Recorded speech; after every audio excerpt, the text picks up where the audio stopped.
Welcome to my YouTube channel. இன்றைக்கி சூப்பராக நல்லா டேஸ்டியாக கொஞ்சம் டிஃப்ரெண்ட் ஸ்டைலில் நம்ம இன்றைக்கி சிக்கன் ஷெல் பாஸ்தா பண்ண போகிறோம்.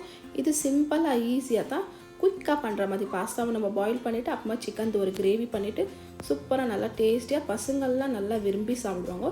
இது பசங்களுக்கோசரவே நான் பண்ணிக்கிறேன்.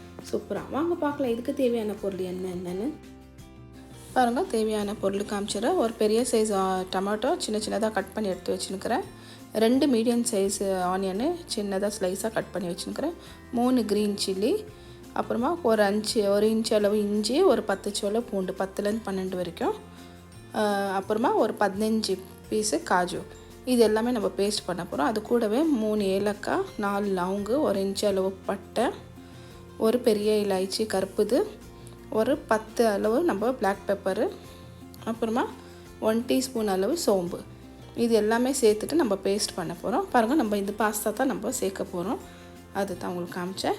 இப்போ வந்து லைட்டாக நம்ம அந்த ஓல் கரம் மசாலா ஃப்ரை பண்ணி எடுத்துக்கினேன். பாருங்கள், அப்படியே பச்சையாக சேர்க்குறது வேண்டாம், சும்மா லைட்டாக ஃப்ரை பண்ணிக்கினேன் ஒரு பேனில். அது கூட இது சேர்த்துலாம். இதில் சேர்த்துட்டு மிச்சம் எல்லாமே சேர்த்துட்டு நம்ம நல்லா ஃபைன் பேஸ்ட் பண்ணி எடுத்துக்கலாம். எல்லா மசாலா எல்லாமே பாருங்கள், வெங்காயம் எல்லாமே சேர்த்துட்டேன். கொஞ்சமாக தண்ணி சேர்த்துக்கலாம். ஒரு பாதி கிளாஸ் அளவு சேர்த்துட்டு நல்லா இது ஒரு பேஸ்ட் பண்ணி எடுத்துக்கலாம். பாருங்கள், அதே பேனில் நான் கொஞ்சம் சுடு தண்ணி சேர்த்துட்டு கொஞ்சம் உப்பு சேர்த்துட்டு இந்த பாஸ்தா பேக்கெட்டு எல்லாமே சேர்த்துட்டு நல்லா பாயில் பண்ணி எடுத்துக்கலாம். பாருங்கள், பார்க்கவே எவ்வளோ நல்லா இருக்குது, சங்க மாதிரி இருக்குது. சேம் அதே ஷேப் தான் கொடுத்துருக்குறாங்க. உங்களுக்கு வேணும்னாக்கா வேறு எந்த பாஸ்தா கூட இந்த ஸ்டேஜில் நீங்கள் யூஸ் பண்ணிக்கலாம். வேறு என்னென்னாக்கிறோம் அதே பக்கத்தில் ஒரு பேன் எடுத்து வச்சுருக்கிறேன். அதில் கொஞ்சம் ஆயில் சேர்த்துக்கிறேன். கொஞ்சமாக சீரகம் சேர்த்துக்கினேன். ஒரு 2 பிரியாணி இலை சேர்த்துக்கிறேன். ஒரு 2 நிமிஷம் ஆனவே அதுக்கு மேலவே நம்ம பேஸ்ட் பண்ணி வச்சுக்கிறோம். பாருங்கள், எல்லாமே இதில் சேர்த்துலாம். டைரெக்டாக ஆயிலில் சேர்த்துக்கலாம். சேர்த்துட்டு நல்லா மிக்ஸ் பண்ணி விட்டுடலாம். பச்சை வாசனை போகிற வரைக்கும் ஒரு 5 நிமிஷம் வரைக்கும் நல்லா மிக்ஸ் பண்ணிவிட்டு மூடி வைக்கலாம். கொஞ்சம் கலர் சேஞ்ச் ஆகட்டும். பாருங்கள், நல்லா மூடி வச்சுன்னு மேலே எல்லாம் எண்ணெய் நல்லா பிரிஞ்சு வந்துக்குது. பாருங்கள், இந்த அளவுக்கு கொஞ்சம் தண்ணி சேர்த்துக்கணும். அதில் தண்ணி எவ்வளோ வேணும் அவ்வளோ பார்த்து நீங்கள் சேர்த்துக்கலாம். பாருங்கள், தண்ணி சேர்த்துட்டு நல்லா கொதிக்கிட்டோம். ஒரு சைடில் வந்து நான் பாஸ்தா வச்சுக்கிறேன். பாருங்கள், பாஸ்தா கூட நல்லா வெந்துடுச்சு. இந்த அளவுக்கு பாருங்கள், நல்லா மிக்ஸ் பண்ணிவிட்டேன்.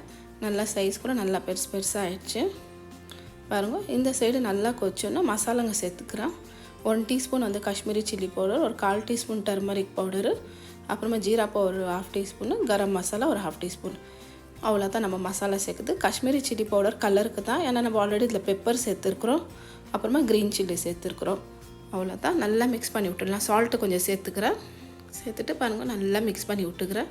இந்த மசாலாலாம் நல்லா மிக்ஸ் ஆகட்டும்.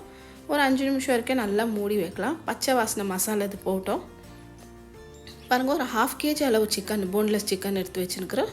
நல்லா க்ளீனாக வாஷ் பண்ணிவிட்டு தண்ணியெல்லாம் நல்லா ஸ்டெயின் பண்ணிவிட்டு எடுத்து வச்சுக்கிறோம். பீஸ் வந்து நான் சின்னதாக கட் பண்ணிக்கிறேன்.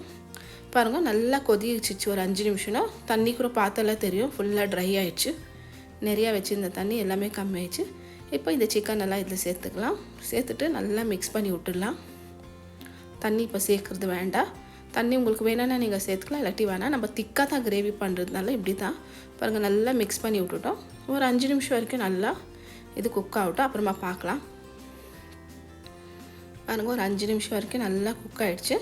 நல்லா மிக்ஸ் பண்ணி விட்டுடலாம். பாருங்கள், இந்த ஸ்டேஜில் சிக்கன் கூட நல்லா வெந்துச்சு. இன்னும் கொஞ்சம் நேரம் விடலாம்.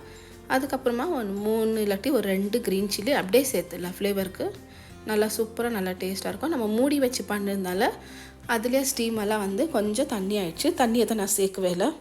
பாருங்கள், மூடி வச்சுட்டு ஒரு க்ரீன் சில்லி சேர்த்துட்டு ஒரு 2லேருந்து 3 நிமிஷம் தான் நான் மூடி வச்சேன். அவ்வளோதான். இந்த அளவுக்கு ஆயிட்டோன்னா பாருங்கள், சூப்பராக நம்மளுது ஆயிடுச்சு. இப்போ பாருங்கள் ஒரு சைடில் வந்து நான் பாஸ்தா பாயில் பண்ணினேன், அதை எடுத்து வச்சுட்டேன். ஒரு அதில் தான் நான் டிஷ் அவுட் பண்ண போகிறேன். இப்போ இந்த சிக்கன் கூட நல்லா இப்படி ஆயிடுச்சு. பாருங்கள், பாஸ்தா மேலவே இது ஃபுல் சிக்கன் கிரேவி சேர்த்துக்கினேன்.